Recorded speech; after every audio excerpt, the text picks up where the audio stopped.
Eu vou entrar agora em uma das principais histórias do dia, mas eu queria fazer um pedido aqui. E sei que você vai me entender, você que está me assistindo, que me conhece. Está bombando essa história no país todo.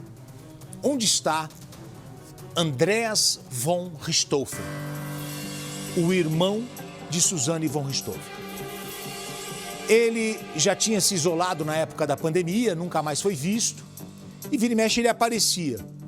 Agora não mais. E a herança milionária que o Andreas recebeu agora se transforma em dívidas. São imóveis abandonados, casas que ele herdou que foram invadidas, bens que já foram tomados para outras pessoas através de uso capião. A Susanne von Richthofen está solta, está grávida e passeia sem preocupações pelo interior de São Paulo. Ela, inclusive, faz compras normalmente no shopping, no mercado. Já o Andreas nunca teve uma vida comum. Sempre esteve preso. Ela está solta e ele sempre esteve preso a este crime. Desde a adolescência e agora, adulto. E ele era tido como um gênio na escola. Para você ter uma ideia, ele tem doutorado em Química. Em vários momentos ele tentou retomar a vida, mas sempre no anonimato. Atualmente, Andreas enfrenta uma enxurrada de processos por causa de dívidas, já que ele não acompanha de perto os bens que herdou. A Susanne, você sabe, ela não tem acesso à herança. A herança é dele. Ele já não é mais este garotinho, hoje ele é um homem de 36 anos. Mas o que chama a atenção de todos é o sumiço de Andreas. Amigos relatam que Andreas foi tomado pela tristeza nos últimos anos e desapareceu definitivamente.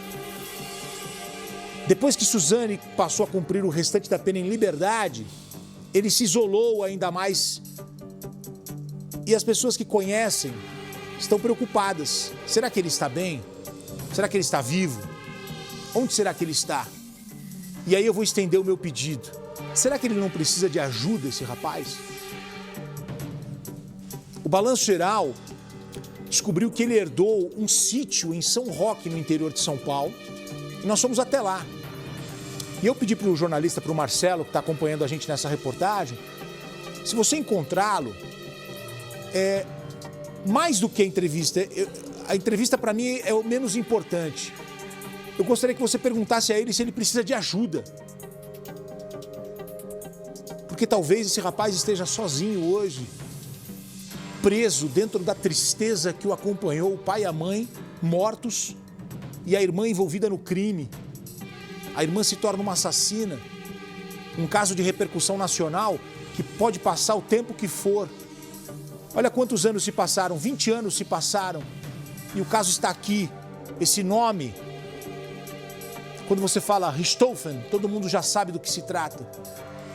A vida desse menino foi destruída enquanto ele era adolescente, 15 anos, traído pela irmã, porque a irmã o levou para uma casa de jogos, para um fliperama.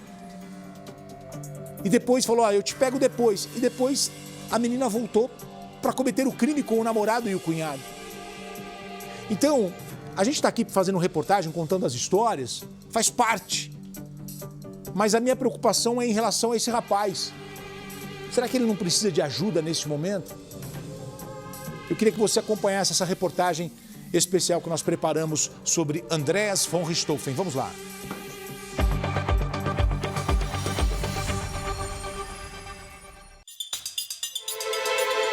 A história da jovem que matou os pais para ficar com uma herança milionária que não existe mais.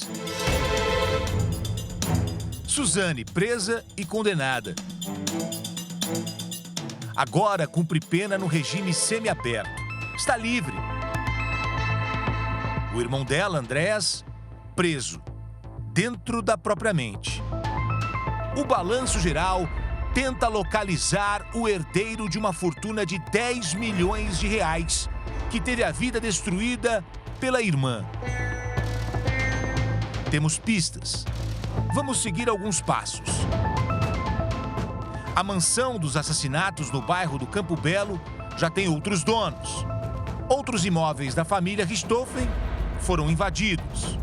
Na sentença de 2015, Suzane von Richthofen foi excluída do testamento por indignidade. Todo o patrimônio ficou com o herdeiro remanescente, Andreas, o caçula da família. Mas Andreas von Richthofen ficou também com as sequelas do crime cometido pela irmã. Adquiriu vício em álcool e drogas e nunca mais foi o mesmo. Andreas saltou de um futuro promissor para o isolamento absoluto. Quando jovem, era prodígio e pulou da graduação em farmácia direto para o doutorado em Química na USP, a Universidade de São Paulo. Era considerado um dos grandes cientistas do país. Ele ia adiante, ele tinha o sonho de desenvolver drogas contra o Alzheimer, de lutar contra essa doença. Suzane parece não ter matado apenas os pais naquele 31 de outubro de 2002. O psicológico do irmão parece ter sido destruído ali também. Nos primeiros meses de 2017, 3 casas foram invadidas na rua Engenheiro Alonso de Azevedo, na zona sul de São Paulo. Vizinhos até criaram grupos de alerta para movimentações suspeitas no bairro. Câmeras flagraram um jovem agitado correndo na rua. Desorientado, ele invade uma casa e fica lá dentro até o dia amanhecer. Algumas horas depois, o rapaz é detido pela polícia militar. Isso existe, ocorre há centenas nessa cidade que nos enlouquece, de 10 milhões de pessoas. E nós não ficamos sabendo. O que ninguém sabia é que o jovem de roupas rasgadas, semblante abatido, olhos vidrados e muito debilitado, era Andreas von Richthofen, irmão de Suzane. Tá magro, tá magro, magro. tá tipo meio assim, quando eu peguei pra puxar ele do carro, a roupa desfez, você vê que a roupa tá podre. Deu a impressão que tá muitos dias na rua. Maurício foi um dos primeiros moradores a conversar com Andreas. Tá tudo bem? Ele falou, tá tudo bem, tá na paz, tá tranquilo. Aí o vizinho da frente chegou e falou, eu vou dar tiro, vou matar, aí eu recuei. Andreas tinha 15 anos quando perdeu os pais de forma trágica. Manfred e Marisia von Richthofen foram assassinados na cama enquanto dormiam. O crime foi planejado pela irmã dele, Suzane, que teve a ajuda do namorado, Daniel Cravinhos, e do irmão dele, Christian. Os dois eram amigos de Andreas. Ilana Casoy, pesquisadora e escritora especialista em perfis psicológicos de criminosos, esteve presente nas perícias e reconstituições feitas pela polícia no caso Richthofen. Para ela, Andreas é a maior vítima desta trágica história familiar. Há um menino que, numa mesma noite, perdeu pai, mãe, irmã e melhor amigo. Tudo acontece em horas para ele. Um menino que tinha 15 anos, mas bastante imaturo, talvez uma criação muito protegida. Não era um menino que andava sozinho, se virava, tal. Ele estava sempre com a irmã e o Daniel. Ele pertence a uma elite mundial. Nós estamos falando de um craque na ciência. Ele é um professor doutor. Ele é um químico dos melhores que existem no planeta. Para Ilana, o sobrenome se tornou um fardo para Andreas, muito difícil de carregar. Ele tem o direito à vida privada, ele tem o direito de não contar para nós se ele estava triste, contente, bêbado. Não é porque ele teve um trauma, viveu essa tragédia, que ele está condenado a ser infeliz, está condenado a se drogar, a ser maluco. Segundo este psiquiatra, Andreas pode ter sofrido um surto psicótico. As drogas têm diferentes potências, têm diferentes mecanismos de ação no sistema nervoso central e aí cada uma delas vai poder desencadear um surto psicótico ou uma manifestação psicótica dependendo da dose para aquela pessoa. Depois de receber atendimento no hospital de Campo Limpo, o jovem foi internado nesta clínica que trata pessoas com distúrbios mentais e dependência química. A lista de bens herdados por Andreas depois de enfrentar uma batalha judicial com a irmã incluía carros, terrenos, imóveis e dinheiro em contas correntes e aplicações. Agora, o herdeiro acumula 24 ações na Justiça de São Paulo por dívidas de IPTU e condomínios atrasados. A cobrança de IPTU, pode sim acarretar a perda do imóvel, uma vez que, se for penhorado, aí a prefeitura pede avaliação e é levado a leilão pelo juiz da execução fiscal. 2 das 6 casas herdadas por Andréas chegaram a ser invadidas por falsos sem-teto. Pessoas que entram nas casas sem arrombar portas e portões, reformam o local e passam a morar de graça até o proprietário reivindicar o imóvel. É o chamado uso capião.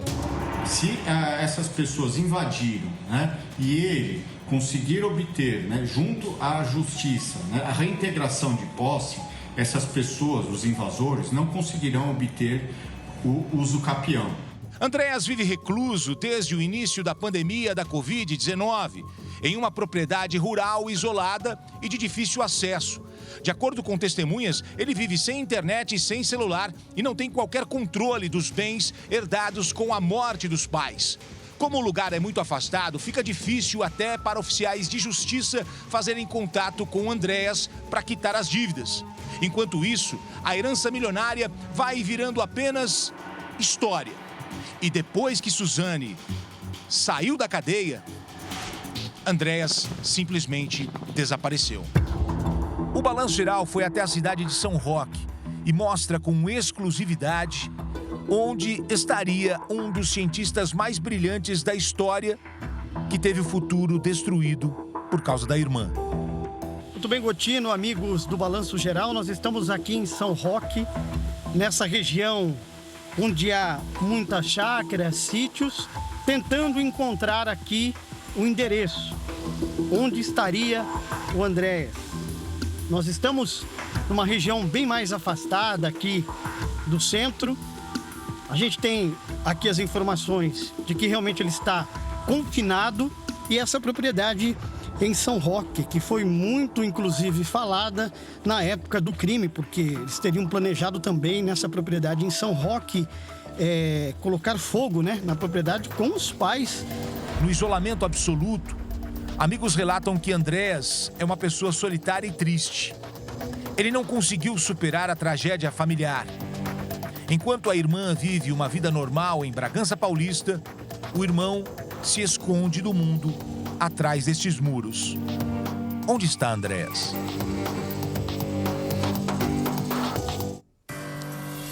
O Andréas é a vítima viva desse caso. As vítimas que foram assassinadas, os pais, o Manfred e a Marisa, foram mortos pela filha, pelo namorado da filha e pelo irmão do namorado da filha. E esse rapaz, a gente não sabe como ele está, se ele está bem. O jornalista Ulisses Campbell fez essa reportagem, trouxe essa reportagem hoje, que ganhou o Brasil, e a gente foi atrás do assunto, fazendo o levantamento. E eu queria falar uma coisa para vocês, do fundo do meu coração. Lombardi, você me conhece, você sabe que aqui, para mim, é um local sagrado. Eu não brinco com isso daqui, não minto. Esse garoto nunca deu uma entrevista. Este homem, hoje, 36 anos. Entre fazer uma entrevista com ele e oferecer uma ajuda, eu gostaria de ajudá-lo, de alguma maneira. Estender a mão a ele. Porque nós não sabemos como ele está, se ele está bem, se ele prefere o anonimato ou se ele está mergulhado numa tristeza, precisando de uma ajuda, mas não tem forças para sair. Muitas pessoas estão hoje sofrendo. Sofrendo porque perderam alguém, sofreram porque tomaram um baque na vida financeira, na vida familiar, uma traição. Tem muita gente sofrendo. E esse rapaz é um exemplo disso. Um rapaz que sofreu, mas sofreu muito. Porque você imagina, é a idade que o meu filho tem hoje. Você imagina um garoto com 15 anos, o mundo se abrindo, você fazendo as grandes descobertas da vida. Você tem o pai e a mãe assassinados e a sua irmã, que é a tua parceira, tua amiga, está ali com você todo dia. É uma traidora, é uma assassina, porque foi isso que aconteceu. Ele é levado para um jogo de videogame, de fliperama, e a irmã levou ele, e ele achou que, que bacana, minha irmã tá me levando para brincar. Não, era para a casa ficar vazia. E a vida desse menino se transforma completamente. Então eu não sei se isso vai chegar a ele, porque eu não sei se ele tem contato hoje com a mídia, se ele tem contato com a televisão, se ele tem contato com amigos. Mas se alguém pudesse falar para ele, eu gostaria de me colocar à disposição, e não para aparecer na mídia, para mostrar na mídia nada. Mas eu acho que esse rapaz precisa de ajuda, esse rapaz precisa de um abraço, esse rapaz precisa de ajuda médica, psicológica. Tá tudo abandonado. É uma herança que se transformou em dívidas. Isso é o menos importante, o mais importante seria a cabeça dele. E a gente entende por que ele ficou assim, tomado pela tristeza, pela dor. Então eu queria estender a mão aqui, de alguma maneira tentar ajudar. Quem tiver contato com ele e está me assistindo, que leve essa mensagem para ele. Pode falar, Lombardi. E olha, eu disse no começo aqui, quando a gente do balanço, que eu cobri o caso desde o encontro dos corpos, desde a prisão dela, dos 2 outros cúmplices, desde o julgamento. E eu fiz um levantamento na época, eu trabalhava no jornal e a gente trabalhava a fundo. Ele amava os pais. A mãe era uma psiquiatra e o pai um engenheiro.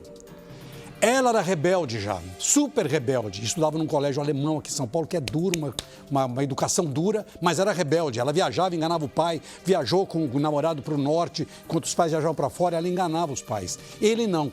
Então, quando ela o levou de madrugada, quando ela foi buscar, ela falou assim, olha, os ladrões mataram o papai e a mamãe. E aí o que aconteceu? Tem uma foto incrível do enterro e que me chamou muita atenção no dia, eu cobri o enterro. Que eles choram ali. Os dois choram e ela estava aqui com uma roupinha curta. Você vai no enterro do teu pai e da tua mãe com uma roupa daquelas condições, não tive tempo de trocar nada. Ela dormiu depois, durante o interrogatório no departamento de homicídios, dormiu no sofá. Então isso tudo o abalou totalmente, completamente. E eu disse, a partir do instante em que a avó o abraçava, depois que a avó teve um problema de saúde, deixou, ele desandou. Por isso que eu acho legal. Se alguém souber, faça esse contato. É uma pessoa que precisa de ajuda, realmente, de amor, de muita carinho, ajuda, de atenção, de ajuda, porque a vida não sorriu para ele nesses últimos 20 anos. Triste demais tudo isso, triste demais.